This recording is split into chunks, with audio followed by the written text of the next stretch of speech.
ಭಾರತ್ ಮಾತಾ ಕಿ ಜೈ. ಧರ್ಮದ ಉಳಿವಿಗಾಗಿ ಧರ್ಮವಿದೆ ಎನ್ನುವ ಹೋರಾಟವನ್ನು ಇವತ್ತು ಹಮ್ಮಿಕೊಂಡಿದ್ದೇವೆ.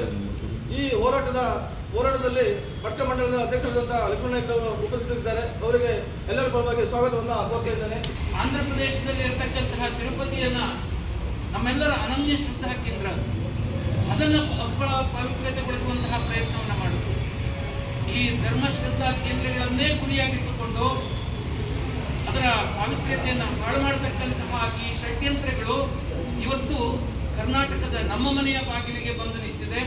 ಧರ್ಮಸ್ಥಳದ ಬಗ್ಗೆ ಈಗಾಗಲೇ ನಮ್ಮ ಮುಖಂಡರಾಗಿರ್ತಕ್ಕಂಥ ಧನ್ಯಕುಮಾರ್ ಜೈನ್ ಅವರು ಸವಿಸ್ತಾರವಾಗಿ ಹೇಳಿದರು.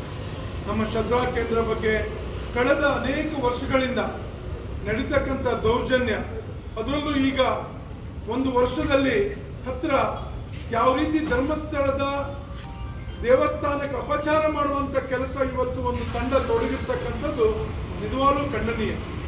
ಯಾಕಂದ್ರೆ ಇವತ್ತು ಯಾವ ಮಟ್ಟಿಗೆ ಹೋಗಿದ್ದಾರೆ ಅಂತ ಹೇಳಿದ್ರೆ, ಆ ಶ್ರದ್ಧಾ ಕೇಂದ್ರವನ್ನ ಸಂಪೂರ್ಣವಾಗಿ ಮುಗಿಸ್ಬೇಕು ಅಂತಕ್ಕಂಥ ಉದ್ದೇಶದಿಂದ ಇವತ್ತು ಎಲ್ಲರೂ ಒಂದು ತಂಡವನ್ನ ಕಟ್ಕೊಂಡು, ತಿಮ್ಮರೋಡಿ ಅಂತಕ್ಕಂಥ ಒಬ್ಬ ಹೈವಾನ್ ಅಂತಕ್ಕಂಥ ವ್ಯಕ್ತಿ ಇವತ್ತು ಒಂದು ತಂಡವನ್ನ ಕಟ್ಕೊಂಡು, ಕೇರಳದ ದುಡ್ಡು ಇವತ್ತು ಅನೇಕ ಫೈನಾನ್ಸ್ ವರ್ಕ್ ಮಾಡ್ತಕ್ಕಂಥ ಕೇರಳ ಸರ್ಕಾರ, ಇಲ್ಲಿ DC ಆಗಿರ್ತಕ್ಕಂಥ ಈಗ ಶಾಸಕ ಆಗಿರ್ತಕ್ಕಂಥ ಸಿಂತಲ್ ಅಂತಕ್ಕಂಥ ಸಂಸದ ಆಗಿರ್ತಕ್ಕಂಥ ಸಿಂತಲ್ ಅಂತಕ್ಕಂಥ ವ್ಯಕ್ತಿ ಅದಕ್ಕೆ ಸಂಪೂರ್ಣ ಮಾನಿಟರ್ ಮಾಡ್ತಕ್ಕಂಥವ್ರು.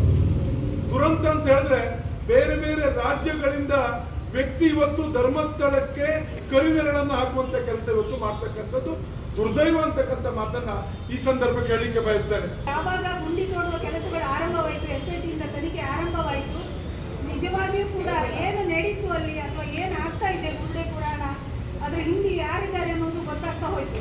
ಅದರಲ್ಲಿ ಕೂಡ ಸುಜಾತ ಭಟ್ ಅನ್ನುವಂಥ ಒಂದು ವ್ಯಕ್ತಿಯನ್ನು ಸೃಷ್ಟಿಸಿ ಆ ವ್ಯಕ್ತಿಯನ್ನು ಕರೆತಂದು ಅವಳಿಗೊಬ್ಬಳು ಮಗಳಿದ್ದಾರೆ, ಅನನ್ಯ ಭಟ್ ಅಂತ MBBS ಓದ್ತಾ ಇದ್ದಾಳೆ ಅವಳು ಅನ್ನುವಂಥ ಒಂದು ವಿಷಯವನ್ನು ಇಟ್ಟುಕೊಂಡು ಅವಳ ಮೇಲೆ ಕೇಂದ್ರೀಕೃತವಾಗಿಟ್ಟುಕೊಂಡು ಹಲವಾರು ಆರೋಪಗಳನ್ನು ಮಾಡಲಿಕ್ಕೆ ಶುರು ಮಾಡಿದರು.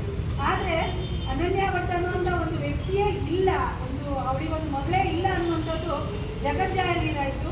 ಹಾಗೆ ಜನರಿಗೂ ಅರಿವಾಗ್ಲಿಕ್ಕೆ ಶುರುವಾಯಿತು, ಜಾಗೃತ ಆಗ್ಲಿಕ್ಕೆ ಶುರುವಾದರು ಜನರು. ಯಾಕಂತ ಹೇಳಿದರೆ ಸುಳ್ಳು ಎಷ್ಟೇ ನಾವು ಹೇಳ್ತಾ ಹೋದರೂ ಕೂಡ ಅದು ಸತ್ಯವನ್ನು ಮಾಡಲಿಕ್ಕೆ ಪ್ರಯತ್ನ ಪಡ್ತಾರೆ. ಆದರೆ ಸತ್ಯ ಅನ್ನೋದು ಯಾವಾಗಲೂ, ಸತ್ಯಕ್ಕೆ ಜಯ ಸಿಗ್ತದೆ, ಸತ್ಯ ಅನ್ನೋದು ಯಾವಾಗಲೂ ಮುಂದೆ ಪ್ರಕಟವಾಗಿ ಆಗ್ತದೆ. ಟೈಮ್ ತಗೊಳ್ಬೋದು, ಅದಕ್ಕೊಂದು ಸಮಯ ಬರ್ಬೋದು. ಆದರೆ ಇಲ್ಲಿ ವಿಶೇಷವಾಗಿ ನಾವು ಬಗ್ಗೆ ಅವರ ತಾಳ್ಮೆಯ ಬಗ್ಗೆ ಮೆಚ್ಚಬೇಕು. ಇವತ್ತು ಭಾರತೀಯ ಜನತಾ ಪಾರ್ಟಿ ವತಿಯಿಂದ ಸಹಾಯಕ ಆಯುಕ್ತರ ಮೂಲಕ ಜಿಲ್ಲಾಧಿಕಾರಿಗಳಿಗೆ ಮನವಿ ಸಲ್ಲಿಸ್ತಾ ಇದ್ದೇವೆ. ಸರ್ ಈ ಕಡೆ